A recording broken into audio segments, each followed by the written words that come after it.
Assalamualaikum warahmatullahi wabarakatuh. Salam olahraga. Bertemu dengan saya Bayu Dwi Santoso dalam tutorial online pendidikan jasmani dan olahraga. Materi inisiasi kedua ini dasar-dasar atletik. Cakupan materi yang pertama sejarah perkembangan atletik baik nasional maupun internasional. Kedua, keterampilan dasar atletik. Ketiga, pembelajaran atletik di SD.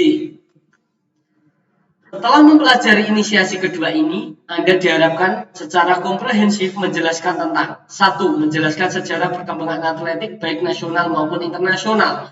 2. Mampu melakukan keterampilan dasar atletik. 3. Mampu melakukan pembelajaran atletik di SD. Dasar-dasar atletik ada 3. Yang pertama, sejarah perkembangan atletik baik nasional maupun internasional. 2. Keterampilan dasar atletik. Ketiga, pembelajaran atletik di SD.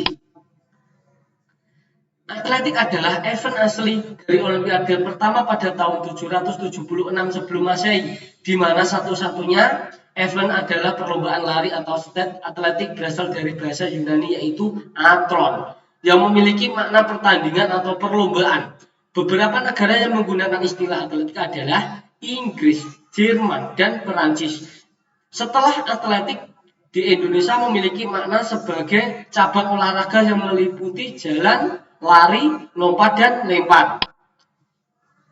Keterampilan berjalan diawali dengan gerakan-gerakan psikomotor dasar yang dikuasainya selama tahun pertama dari kehidupan. Perkembangan psikomotor dasar itu berlangsung secara sekuensial sebagai berikut. 1. Keterampilan bergulir, roll over dari terlentang menjadi terlungkup 5-8 bulan. 2. Gerakan duduk sit up yang bebas 8-8,3 bulan. 3. Berdiri bebas 9,0 bulan. Berjalan dengan bebas 13,8 bulan. Jalan dan lari adalah gerakan memindahkan tubuh dari satu titik ke titik yang lain dengan cara melangkahkan kaki secara bergantian. Jadi, pengertian lari juga sama dengan jalan, yaitu perpindahan tempat atau memindahkan tubuh dari satu titik ke titik yang lain dengan cara melangkah menggunakan kaki secara bergantian.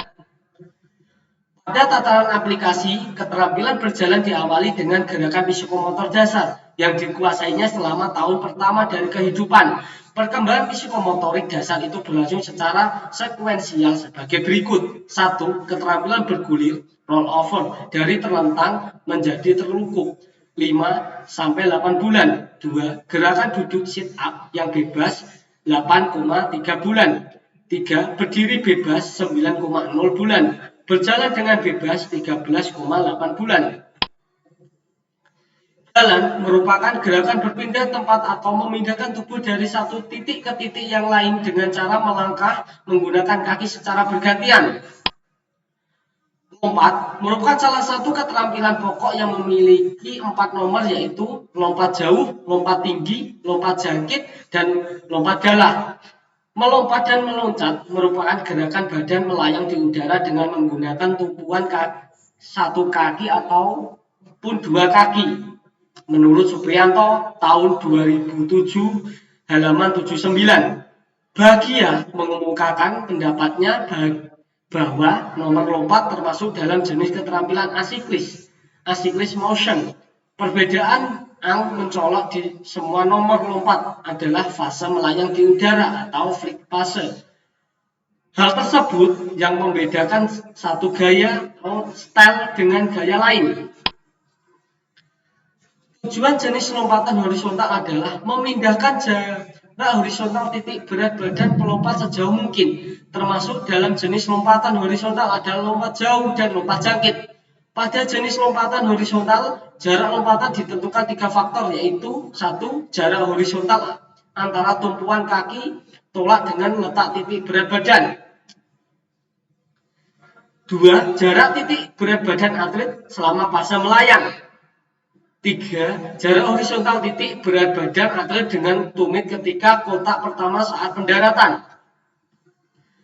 Tujuan dari jenis lompatan vertikal adalah memindahkan jarak vertikal titik berat badan setinggi mungkin.